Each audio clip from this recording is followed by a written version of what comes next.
Okay, welcome back. I know that's, oh, I guess it depends how quick you're watching the videos, but for me, I'm uploading both these videos at the same time. Like I said in the last video, I was just stiffening everything up, and now we're gonna see what we can do. I've tested it again, and it still presents the same symptoms, and I find something quite interesting. When the panel meter is in amps mode and it kicks back, the current output isn't going into oscillation or anything like that, right? But I did notice some correlation with the panel meter kicking back, I think, and the voltage being down that low area where it does oscillate. So anyway, all I can say is after stiffening up, I put the MKTs across the back of the references. What else? All the caps in there have been sized up. I put all the 47 mics in over the Zenas, 1 mics across the op amps. The power rails, the 2-stage filtering for all the circuits on these boards. I basically put as low a ESR and as high a capacitance as I could put on there without bursting the diodes on power on, basically. If I wanted to put bigger caps on there and smooth it more, I'd need to change the diodes in there, but this is perfectly adequate. So what I've done is I've got a probe here that's just ready for sticking on things. And then I've got a couple of my probes I've made up so I can solder on to places. Got my meter here, and I'm going to set a selection of capacitors just to start out with, just to try a few things. So without further ado, let's have a look. Oh, I've also set the tripod up so you guys can see what I'm doing here on the board, and then I can move the camera to the tripod and we can look at the scope. And the reason I've got multiple probes here is so that I can, for example, solder, like one channel on, say, the current op amp's output and the other one on the voltage op amp, or look at both the inputs or whatever. And then we can go over to the scope and we can just unplug one and plug the other cable in, if that makes sense. Obviously we can't plug them all in at once because the grounds are all referenced together and we'd be shorting out everything on the board. But yeah, so that's the setup I've come up with to try and let everyone see like everything basically. So I've got capacitor values there from what do we got, 101 up to 104, going up in reasonable increments.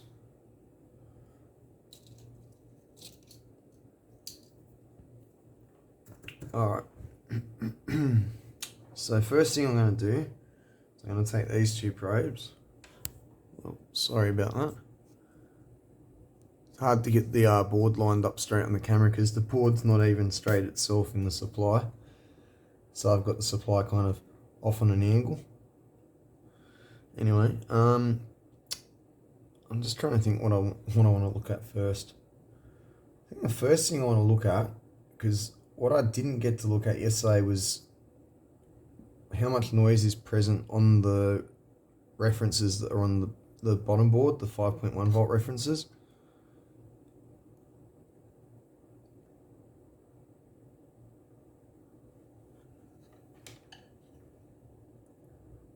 Yeah, that looks good. So I'll have a look at that. And I'll put the other probe across one of these 100 mic caps that goes to the current and voltage op amps, so we can have a look at what the power rails that actually feed those op amps are doing. We'll have a look at that, and then we'll come back and suss out the inputs and the outputs. The other thing I wanted to point out about that panel meter, sort of like how the voltage goes up and then comes back down. So I just want to move that out the way so There's no chance it can short. Alright, I don't know if that is due to oscillation or if the circuitry on the top board is forcing the inputs outside of their range.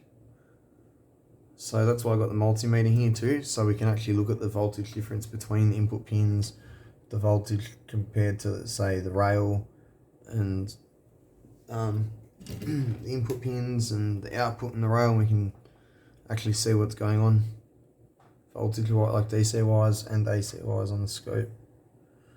I've just got the scope in AC coupling, so we can just look at all oscillation and stuff like that, and we'll just use the multimeter to look at offsets. That will do the trick nicely. Alright, so I'll just bring you guys over to the scope now.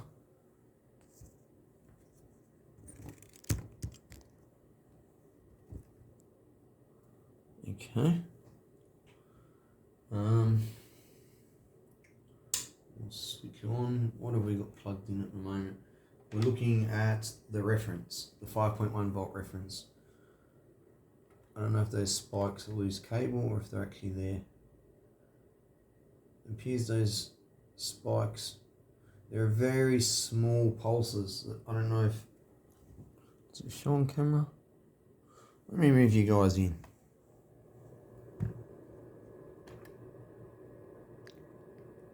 Yeah, you see what I'm talking about. So let's zoom in on that anyway, because that is zoomed out to all shit.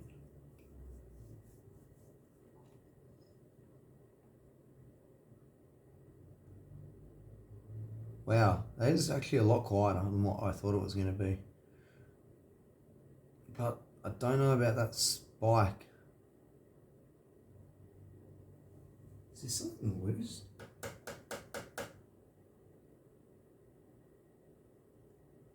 Oh. Let's just turn the current all the way down. Oh, that's the slave counter that's on. Sorry. Does that just move when I flip that switch? Oh, okay, so in auto tracking it literally has oscillation on the reference. That's not good. Well, that explains why the voltage goes up on one side, because the reference is buggered. I'm just curious. Let's have a quick look at what happens to the reference voltage when it does break out into oscillation. So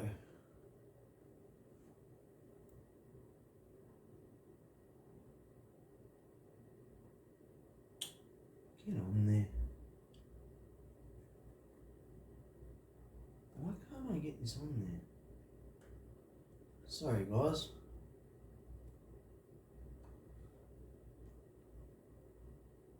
Okay, the reference is down a little bit, but let's see what happens when it goes into oscillation. 9.3 volts. Yeah, that's going to screw things up a little bit.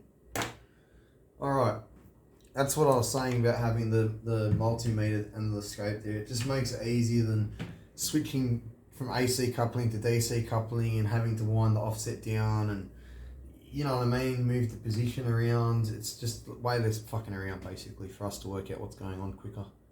Okay, so when it's in auto tracking, the slave reference oscillates. Out of curiosity, let's just move that over to the master side. I'll just turn you guys around just ever so slightly so you can see. Let's just take this off of here. Let's put this on the master side reference. Let's see what we've got going on there. Does that go into oscillation when we put it in auto tracking? I wouldn't be surprised if it doesn't and it's just the other one, because the master side voltage doesn't go up or do anything funny, whereas the slave side one, when you put it in auto tracking, as you've seen, it all of a sudden goes up 1.5 volts. So yeah, interesting.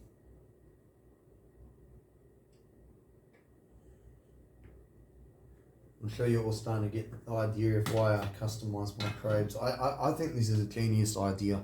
Like, I see everyone using this, you know, and this is bloody dangerous because you're trying to sit there like in a tight place holding one tip, the tip of the spring there and the probe there, and you're looking at your screen. You slip and you short something, you know.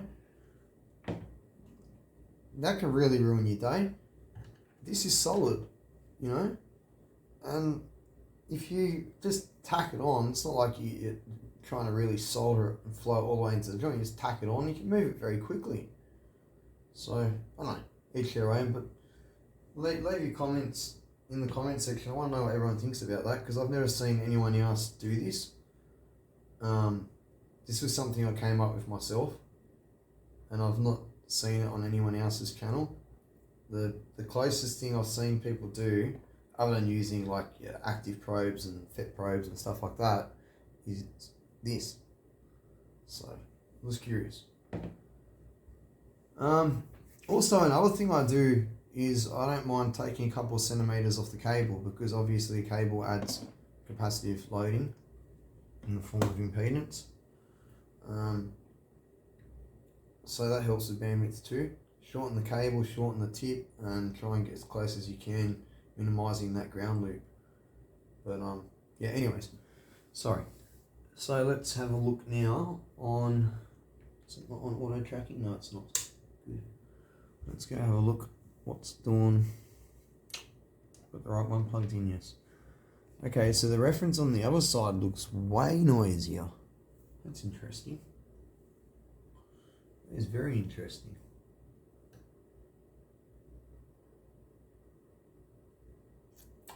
I'm just going to turn this off quickly. Sorry.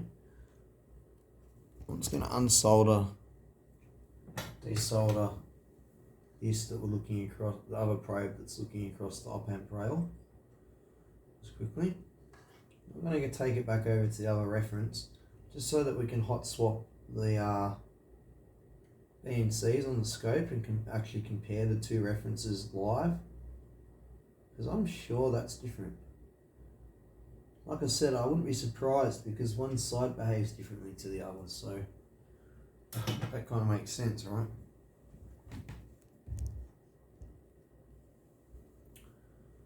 Right, so what have we got here? I think I've got, yeah, red and light green. Should have put a different colouring on that flywheel one. Right, so red is the slave channel. Not in auto tracking mode, it looks like that. Oh, okay, so I think they're both the same. My bad. So that's about 2.8 to 3.6 millivolts. It fluctuates peak to peak, and 290 microvolts. And on the other side, we've got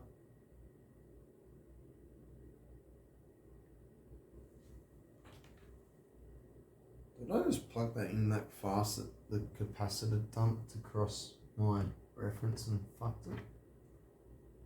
Because I swear it didn't look like that before. Let me just make sure that reference is still alive. Sorry guys. Oh, it's very much alive, okay. So that's accurate. So I was right. The other reference is way noisier.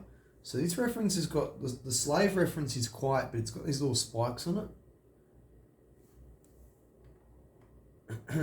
Yeah, that's at 500 microvolts per division, which is pretty good. Some scopes only go down to like a millivolt or two. Noise floor on this is pretty good too. It's around 35-40 microvolts. I've tested it. Well, my particular unit is per channel. So it's quite nice. I'm impressed. For a 100 meg scope anyway. Well, we've got a difference there. So that's a slave, and that is the master. Now the RMS value is still pretty small, but yeah, the peak to peak's a lot higher. It's high frequency content too that's on there. Like that's oscillation. It's either Xena noise that's getting amplified. Okay, yeah, the other side's only 1.6 millivolts peak to peak. 60. Yeah, that's what I would expect it to be.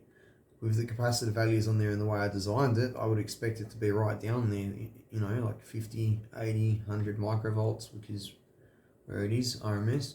Peak to peak, 1 to 2 millivolts I'd be expecting. It's hovering around, even drops down to 560. There is some spikes and some oscillation there, but that's a lot quieter on that side. Let's see what the other side does now. Sorry,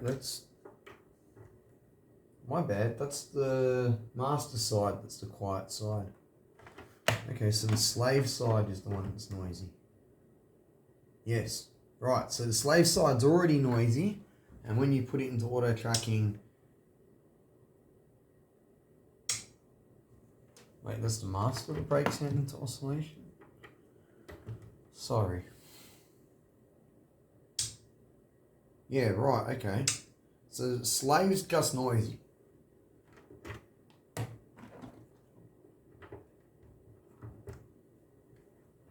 Slave is just noisy.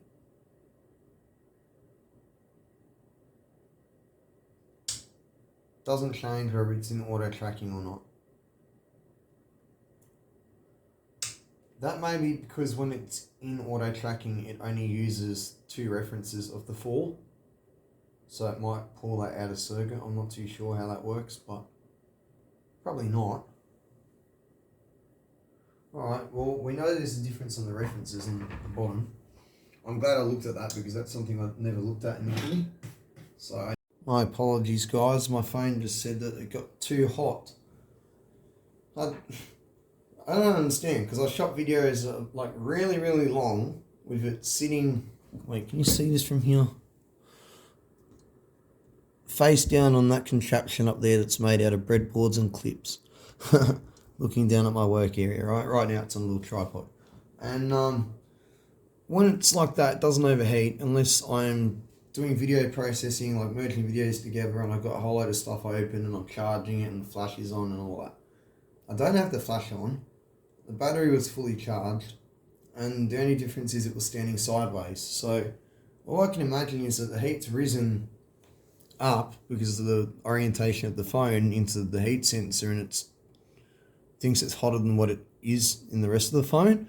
So I've turned it around the other way. The only other thing I could think of is that because it's running off the battery, maybe the boost circuitry is attributing to the heat, because I usually have it plugged in on charge. So I've turned it around and I've plugged it in. Let's hope it doesn't do that again. Might benefit you guys anyway, because I can leave this like this and you've got a pretty good view of the power supply and the scope. So might actually be a good thing.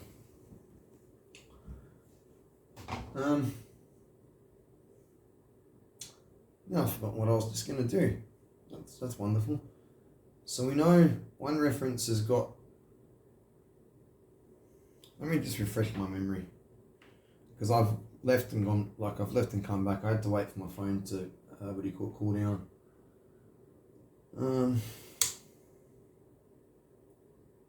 Okay, so the master channel has got a noisy reference.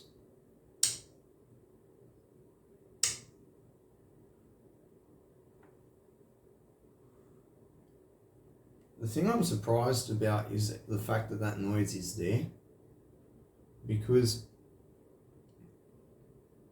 I'm thinking that's not Xena noise, and the reason why is because I really stiffened up those rails, because they're all Xena derived, and if you look at the other rail for the other reference,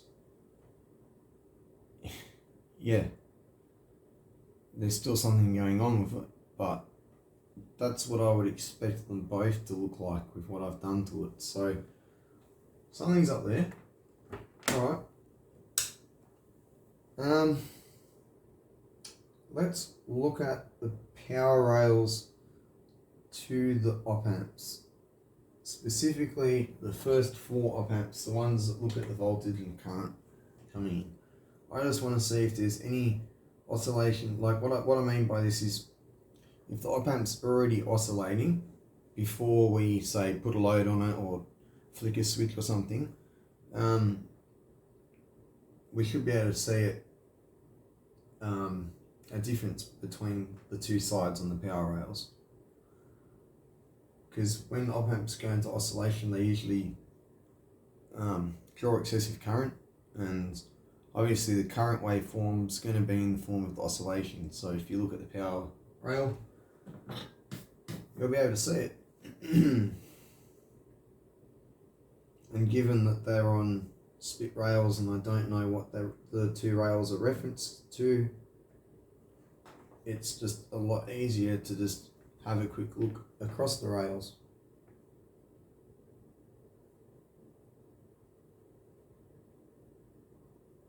I am so glad that I could get this the way it is, upside down, so that we can just probe the bottom of the board and look at whatever we want to look at, and tack caps and RC networks and stuff on. I was really getting worried that I was going to have to like basically make up a wiring loom and break the boards out on my bench, which I was not looking forward to.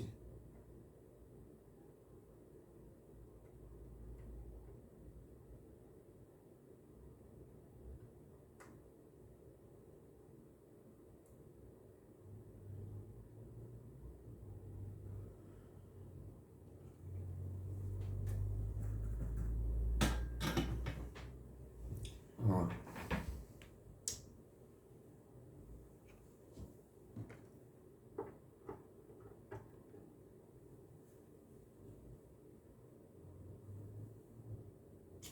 There you are.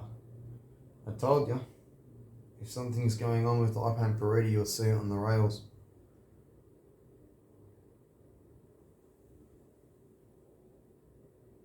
Actually, that looks sort of like, although it's oscillating, it's mains frequency, or like rectified mains frequency. I'm at 20 microseconds of division, so yeah, milliseconds. So I can tell just looking at it what frequency it's at. That's 100 hertz intervals. That's rectified 50 hertz. So I wonder how that's getting in there. Alright, moving on.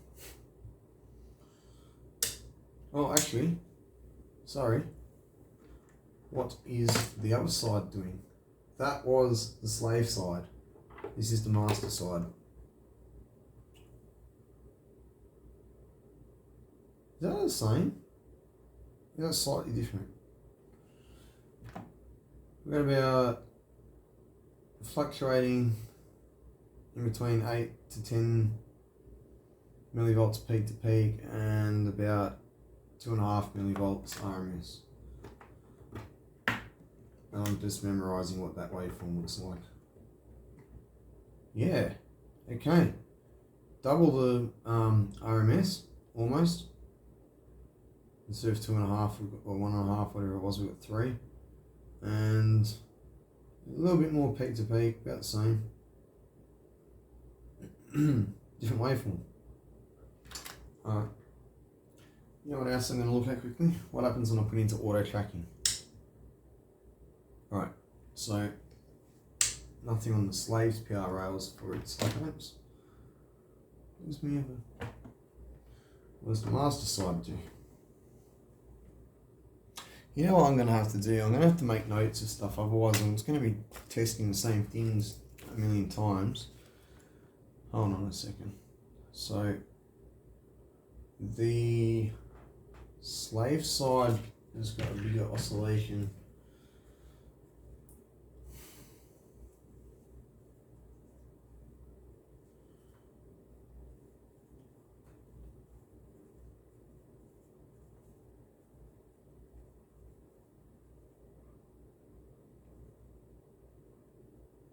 Right, slave side oscillation on power is bigger. Okay, auto tracking doesn't change oscillation on either side. I'm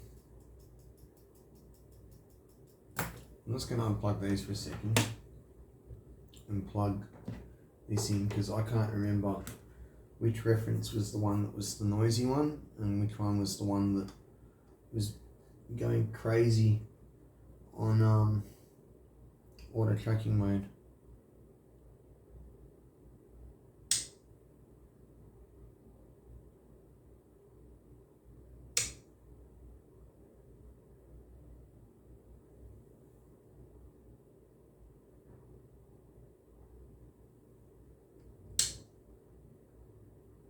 So that was the master one that was staying the same, wasn't it? Yeah. So let's have a look at the slave.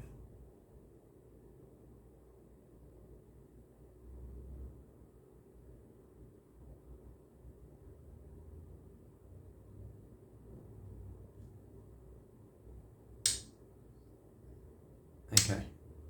So slave is quieter, slave reference quieter, but oscillates in auto tracking.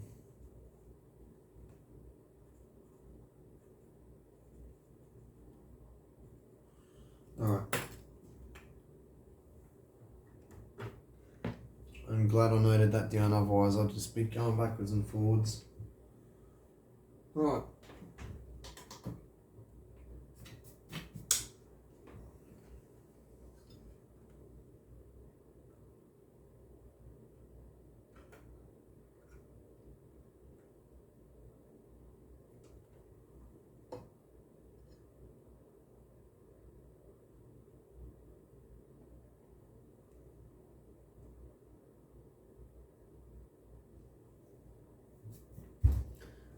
Sorry, any of the solder that ends up not being so pretty, I'll come back and touch up later when we know this thing's actually working. Right now, that's the last of my concerns, is a slightly dry solder joint. Obviously, I wouldn't leave it like that. Alright, so let's have a look at the inputs. Okay, I'm going to need to flow some solder down to put these onto. Oh, there's a nice body already, that's good.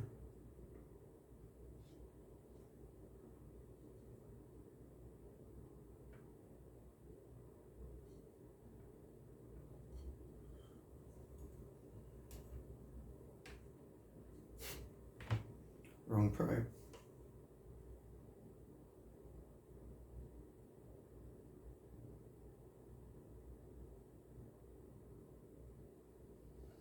And I'm just trying to remember what pins the inverting one wants, non-inverting one. I keep forgetting, eh? Right.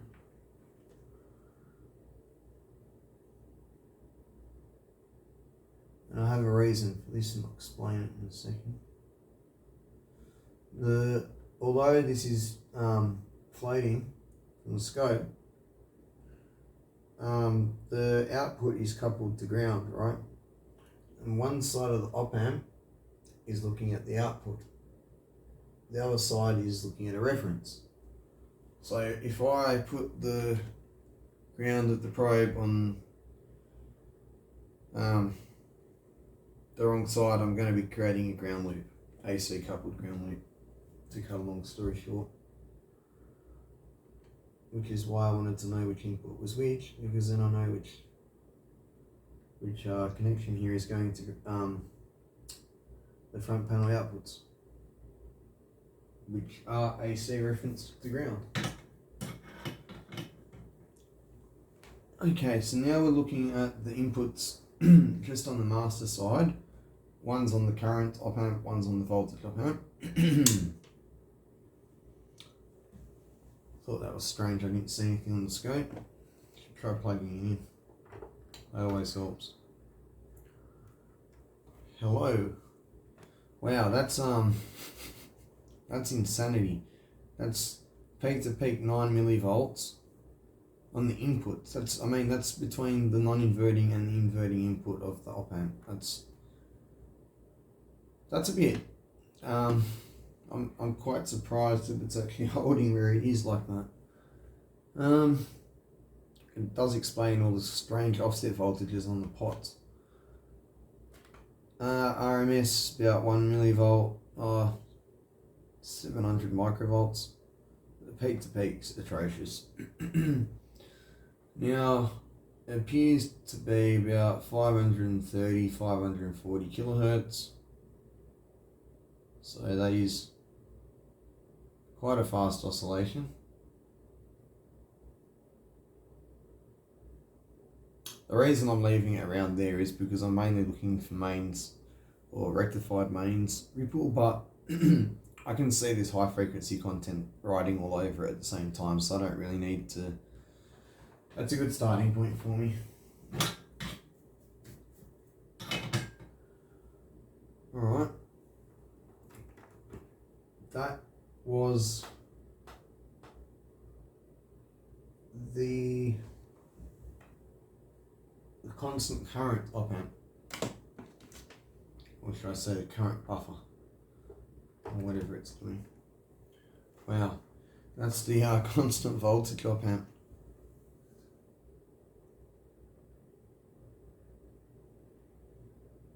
Sine wave. Wow, RMS 10 millivolts, peak to peak 60, 90, fuck me, almost 100 millivolts between the inputs. Wowee.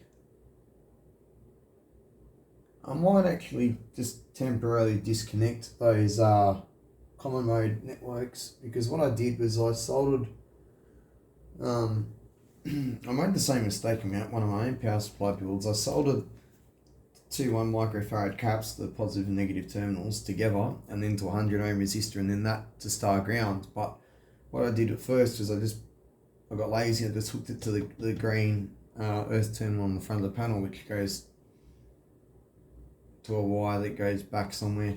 Anyway, it wasn't star grounded properly, and I ended up with a couple millivolts of common mode noise in the output, and I moved the wire to star grounds, and I've got literally nothing at all. So I'm curious to find out where that's coming from, because like I said, that's on the inputs, and I'll just show you guys what the outputs of the power supply looks like, so then you'll understand why I'm curious, because all that those op amps are hooked up to basically is, hold on, let me just find my probe that I'm looking for, sorry.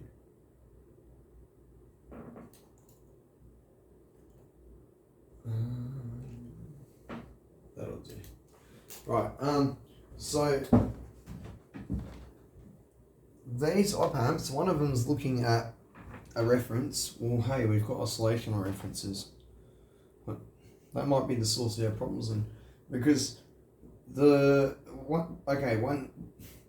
one input of the op amp, whether it's the inverting input or the non-inverting input, one's looking at the voltage across the current shunt resistor, and the other op amp's input is looking at the output voltage. So, and then they're both comparing that against a reference. And I'll show you why I don't believe that this is getting picked up from the output, because look how clean the output is. And that was yesterday before I stiffened up all the rails and stuff. It was clean, so it's only going to be clean in here.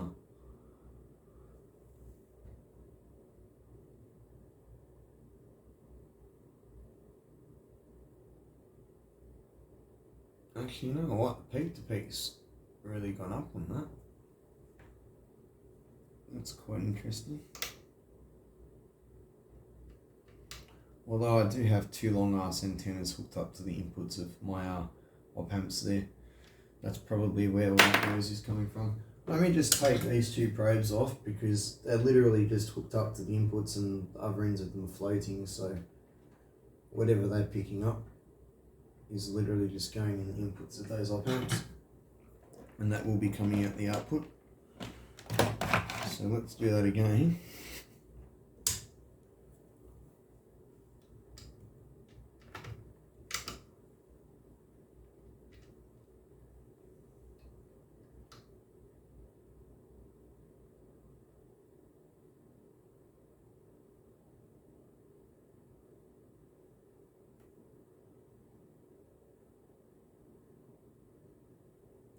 That's interesting. The RMS is actually noisier than what it was before.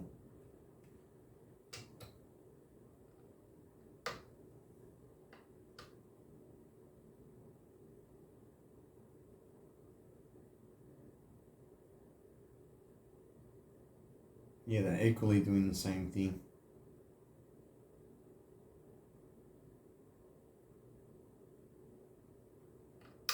Okay.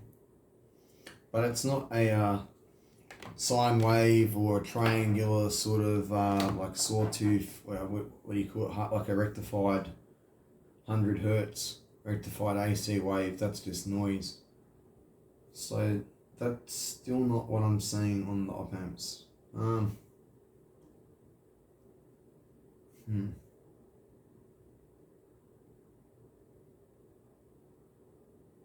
Also, it seems adding capacitance isn't helping because it's exactly doubled from where it was yesterday before I added more capacitance.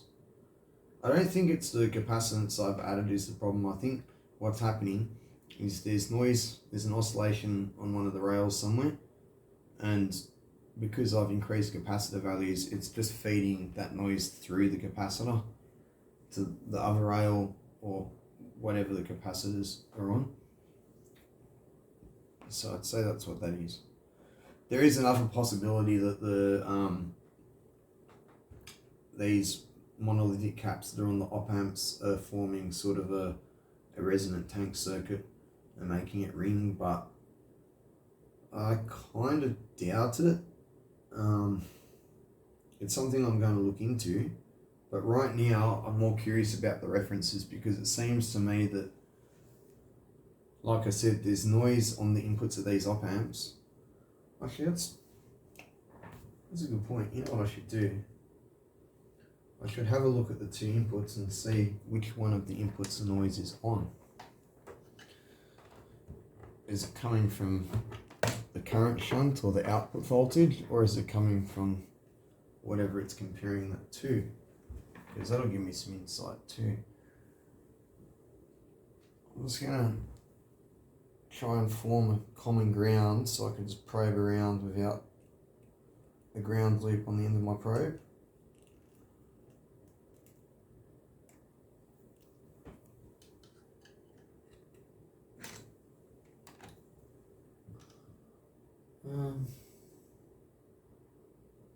So what is the midpoint in this?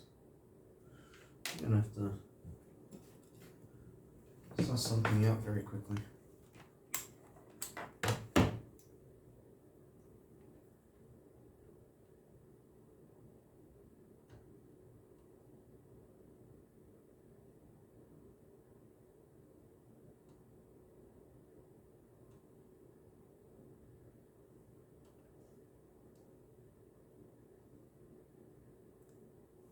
Okay, 55, 30, 24.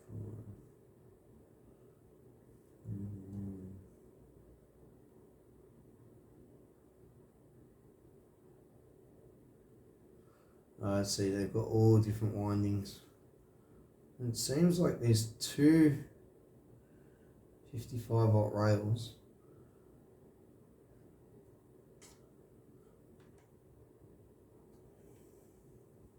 And then we've got 58, 28, damn. I'm trying to find like a plus minus on this high voltage. Not finding it. It's minus 58 there.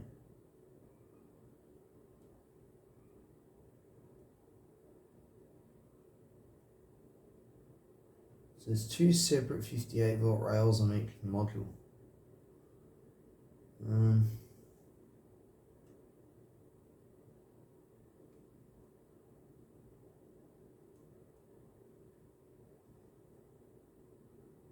That might be the common ground point. I don't think so, but I think they're separate rails. It's really annoying not having a circuit diagram because I don't know like I said, what the op amps are referenced to, like their midpoints. I guess I'll just look against the power rails for now. That's all I can really look at.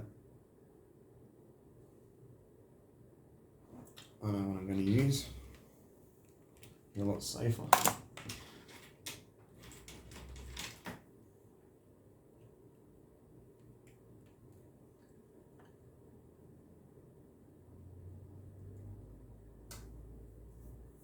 Right. So on the voltage op amp,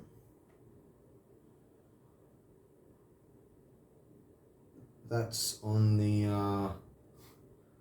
non-inverting input. Sorry, the inverting input, the negative input, in reference to positive rail. Let's just have a look quickly in reference to negative rail. I'd say it's going to be the same. I've got a funny feeling these are symmetrically balanced to a 0 volt rail, but I could be wrong.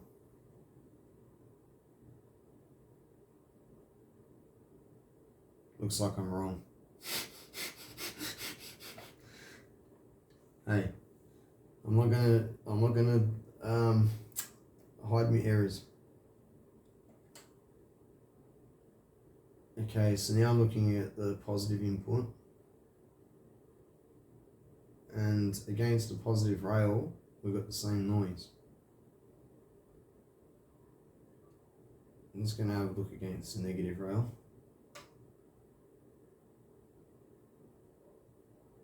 Oh wow, that's actually even bigger on the negative rail. Like massive.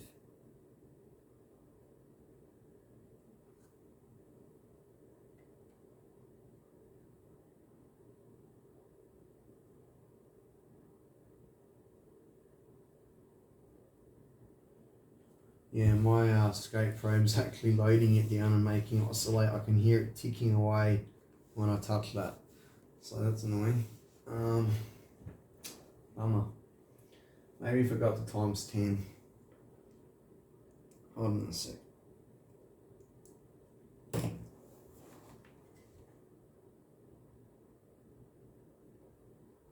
Yeah, that does the trick. Alright. We're not going to be able to see this as good, but just remember it's on times 10.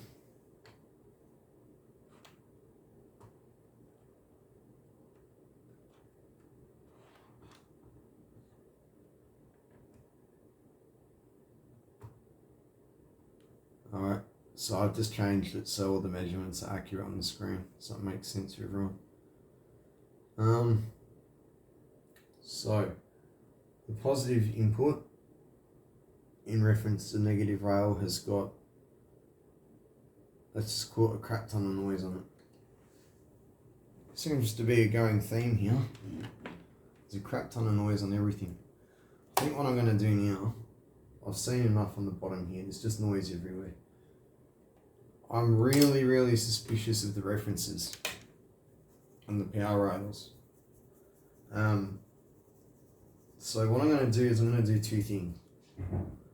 I'm going to add just some blanket approaches after we test the references out and see if there's actually anything we can work out as to where the oscillation's coming from there. We're going to come back. What I'll do is from the output of each op amp to the input, I'm just going to stick, say, a 47 nanofarad cap, something around there, from its output to its input, and maybe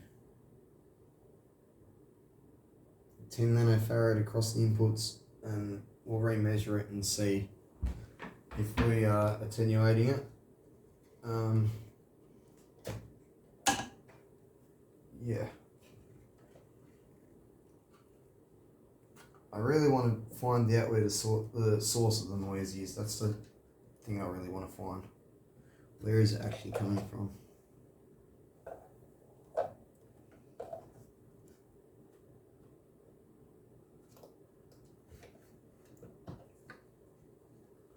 Oh, by the way, I might have some promising news on trying to find schematics for this thing. I noticed on one of the boards, on the back of the board,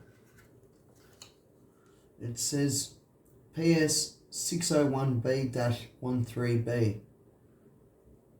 So that's different to the PS 612B that's written on the front. So I'm going to go have a Google and see if I can find anything on that. I might come up lucky and actually be able to get the schematic for it. If I can actually get the schematic for this thing, I'll almost plugged that in the wrong way. If I can get the schematic for this thing, it'll be awesome. I mean, I won't have any guesswork or tracing out to do, because it's almost getting to the point that I'm losing my patience with it, and I just, when that happens, I usually just rip everything apart and just get A4 sheets of paper and just reverse engineer everything, and then I can just look at the circuit and just work it out. I can only guess Right, so it happened again. My phone overheated and stopped recording. My apologies. I don't know what to say. When I have it mounted up, gotta make a mess quick. When I've got it mounted up on the stand I normally have it on, this isn't a problem. So it's just the problem that's, with it mounted this way, which is quite annoying, but what can I do?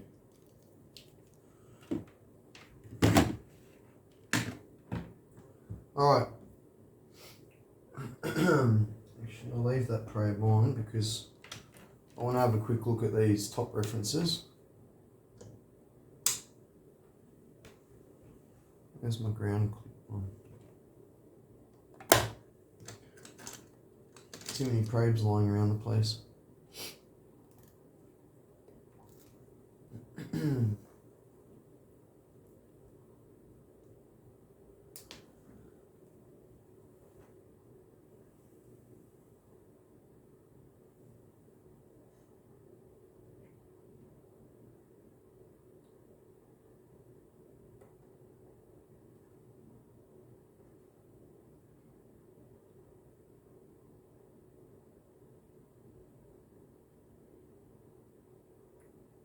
Now, that is a lot noisier. That is on the slave channel, and that is the 3.6 volt reference.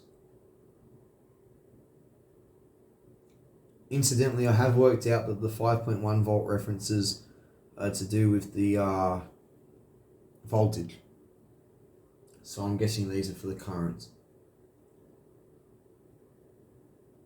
But I could be wrong too. Something else they could be doing is they could be just using these two references for the op amps that are doing the panel meters, and they could be using the other two references and then buffering those like 5.1 volt references with gain into say like a 30 volt reference, and then using a resistive divider to create like two references out of that, and then that could be I don't know what they're doing. I haven't traced the circuit out, like I said.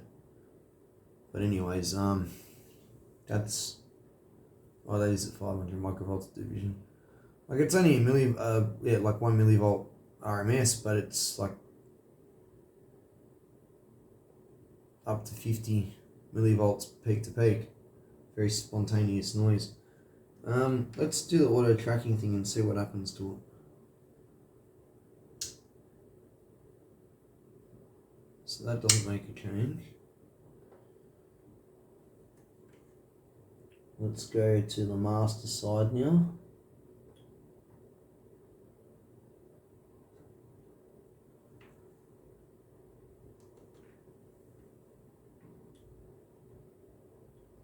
As I very timidly try and get my connector in here without shorting everything out.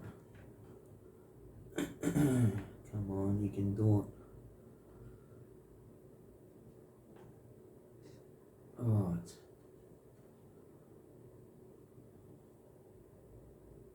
The last thing I want to hear is bang. Okay, that's considerably noisier. That's 2.5 millivolts RMS, but the peak to peak figures still exactly the same. Interestingly, let's see what auto tracking does. Oh wait, that just got smaller. What the hell? Hold on, was that me having poor contact? 1 second.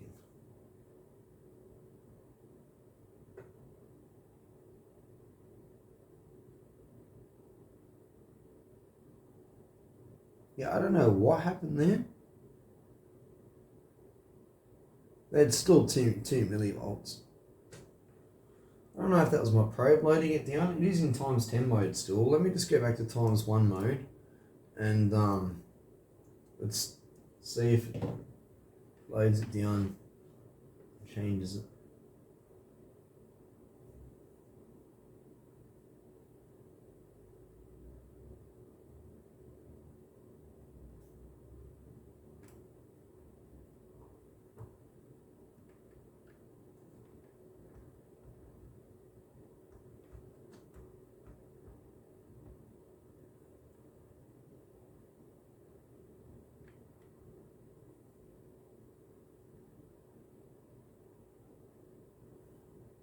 You know, it seems to just be doing whatever it wants.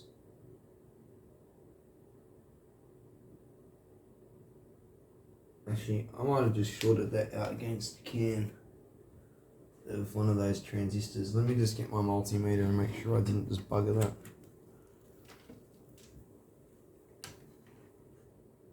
This is why I like my solder probes.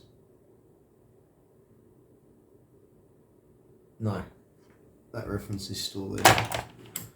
Alright. I must have been looking at that. Oh. Right, so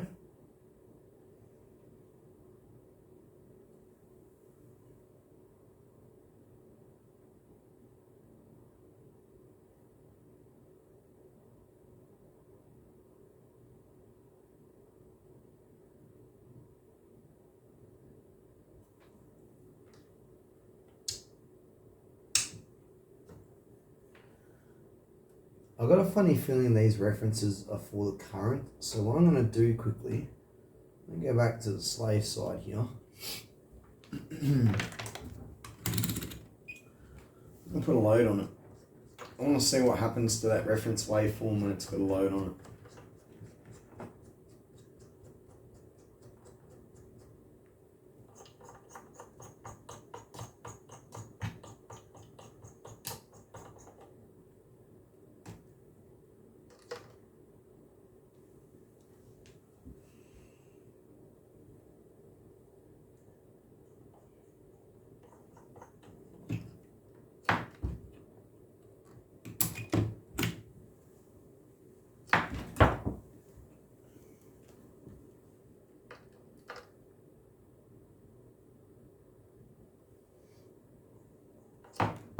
Fuck's sake.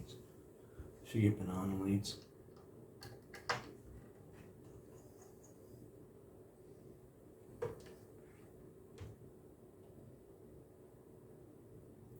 Wow. As I suspected, so that's what it is. The top 2 references are for the constant current. The bottom 2 are for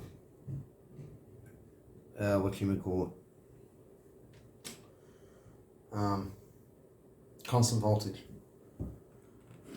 Alright. I have one more question before I go off, have a look for schematics and start looking into things on here. Because I'm starting to wonder if it's because of the Zenas and the fact that I've got capacitors all over them. I did want to put regulators in here.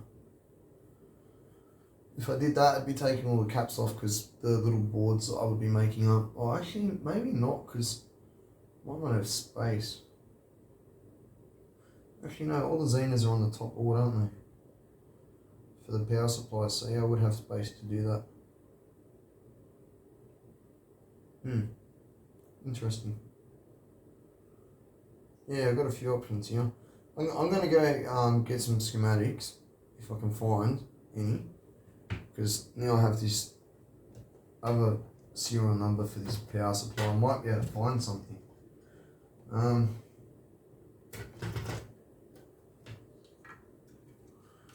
Just trying to work out what it was called again. PS 601B-13B. Show everyone quickly. PS 601B-13B. and it's mirrored on the other side. So I'm going to see if I can find a schematic for this. Oh, you know what I forgot to test? I'm a dumbass. I always forget the most important things sometimes. I wanted to have a look across my Zenas and see what was going on. So I got a funny feeling that some of the oscillation might be a sort of a tank circuit that's coming from the Zena supply and the capacitors that I've got further down the line. But I'm not too sure because this thing already had oscillation problems in the first place, so it's kind of hard to say that I caused it myself.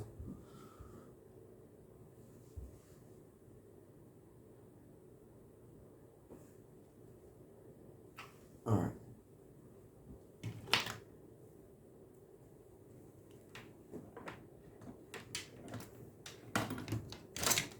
Too many probes here.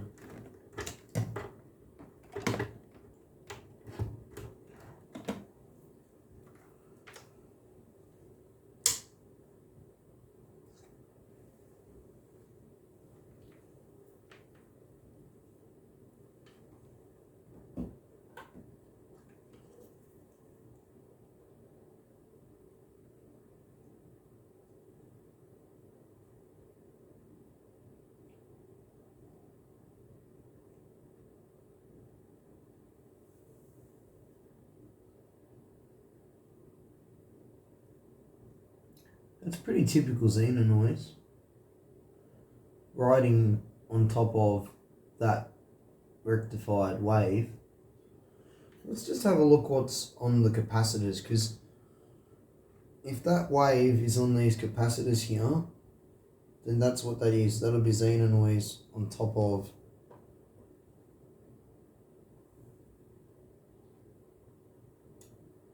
yes.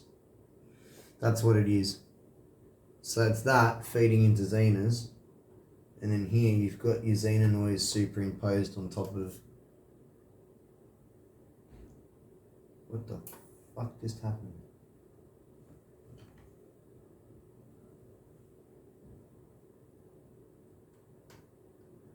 Did I just crack a Xena? Oh, that's right, had to turn this away. Oh. Yeah. So there's your sawtooth 100 Hz rectified waveform with Xena noise imposed on top of it. So that's not suspicious, that's expected. So the problem's not at the start. Alright, I'm going to go see if I can get schematics. I'll upload this video. Actually, before I do, one more thing I wanted to do just quickly.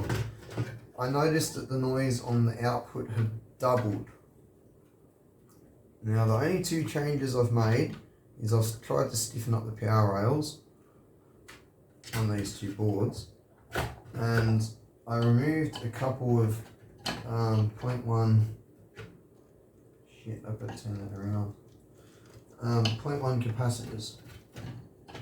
So I just want to quickly put one of those 0.1 capacitors back on one side and compare its noise level against the other side and see if they were actually quieting down the inputs.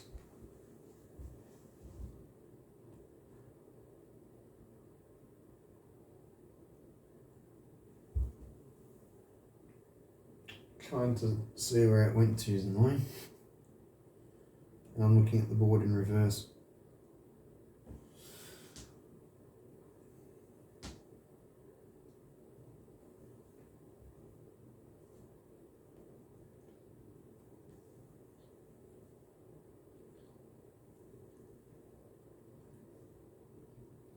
Okay, I found, so it went right there. I'm just going to tack that there for a sec.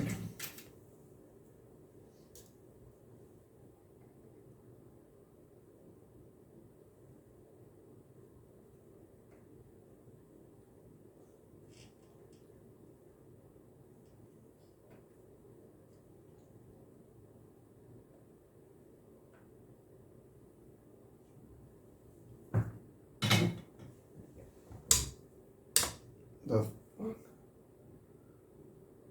Oh, I finally did it. Might be really screwed now. The power connector, I did not turn it around the other way. Not good, not good, not good.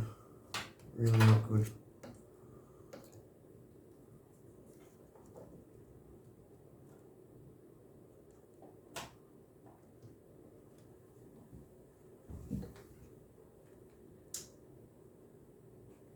Okay, that's a miracle. Caught that in time. That could have been a lot uglier than that. I saw the panel meters go in reverse instantly. I just lucky I just buried in the nick of time what was going on. Alright, so where did I put that? I put that on the master channel. So how much noise? Sorry, let me just crank everything back up to full so we're even on both channels.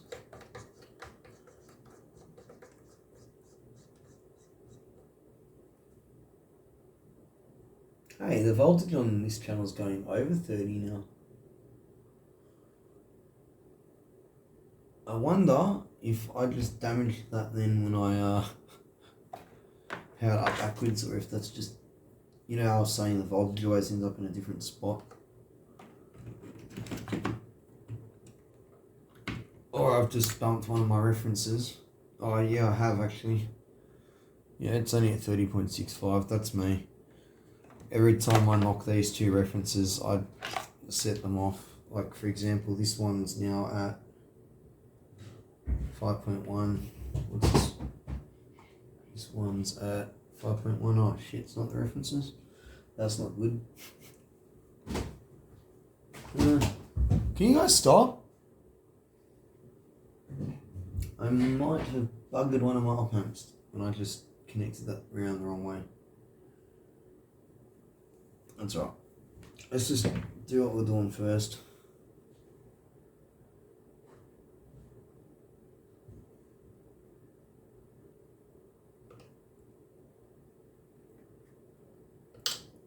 Get on there.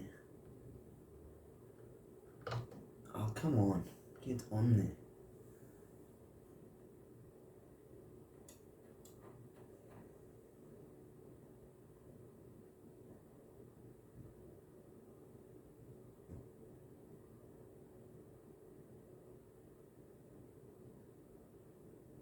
No, that's still about double what it was.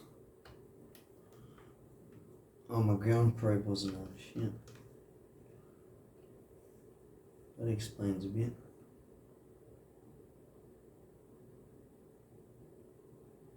Right, yeah, it's still exactly double what it was. Same as the other side. So those capacitors that I removed had no effect on that.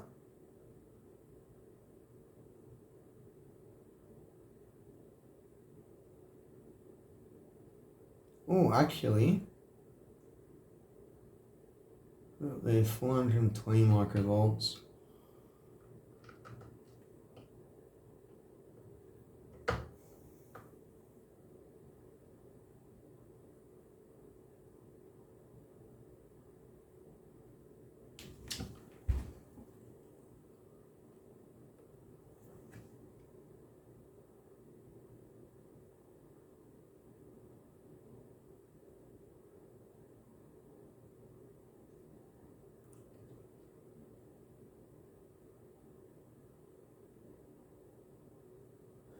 That's not a loose connection, I don't think.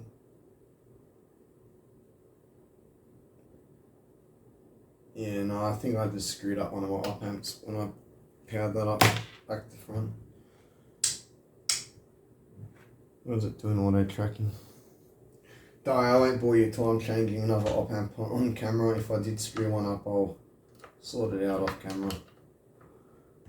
That's my own mistake. You guys don't need to watch that. The auto tracking thing's still the same as it was.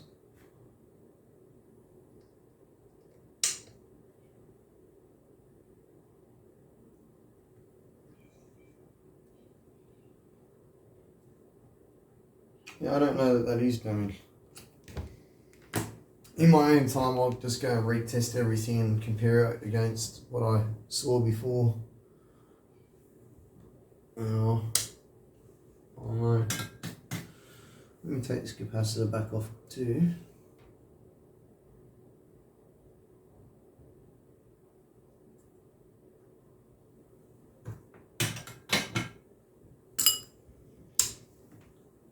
Oh, it was that capacitor. Oh no. Yeah, it still goes up a bit too high, whereas this one doesn't.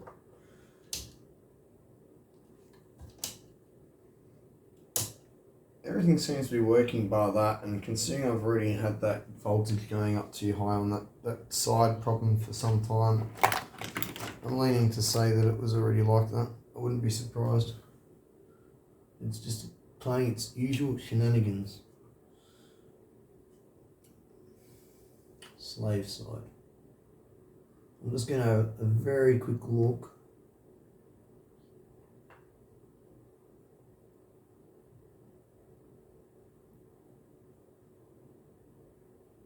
Yeah, that's the same as it was before. That's the same as it was before.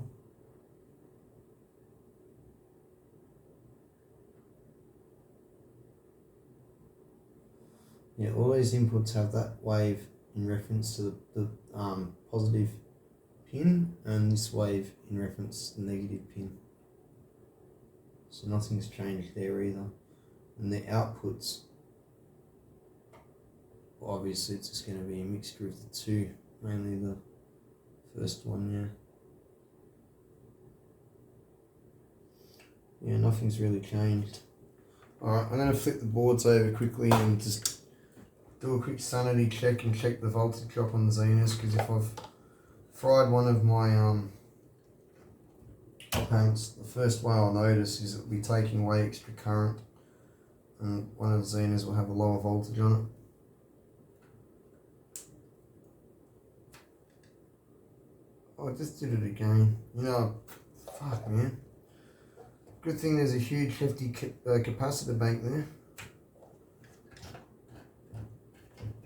I mean, when it's turned off, yeah, all well and good, the capacitors will catch that. But when it was turned on before and I did that, no,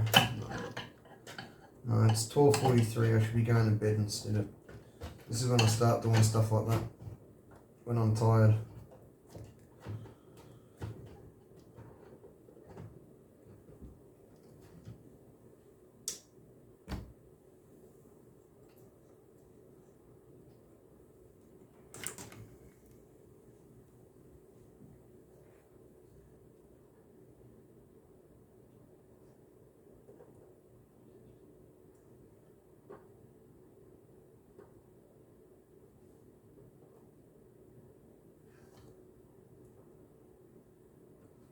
Yeah, no, everything's even.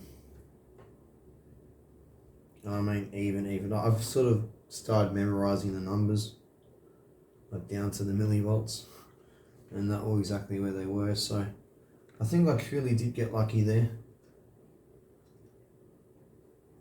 I'm not going to worry about the fact that the right side is going up to 30.6 volts, because to be honest with you guys, the longer it's on, as I pointed out in the last couple of videos, the right channel just keeps drifting up and up and up in voltage. And there was one stage where I bumped the reference and the reference voltage was down a little bit, and I put it back up, and then I was able to use this trim pot again to trim that out on the right hand side. So it's probably just that. Plus I've been bumping everything around there, so I wouldn't be surprised if I knocked it. But yeah, I'll go sort this out in my own time and I'll report back to everyone. I'm going to go look for schematics. If I can't find schematics, I'm going to start snooping around power rails, specifically in between Zenus and op amps. See if there's any oscillation going on in between the two. And if my problem's not there,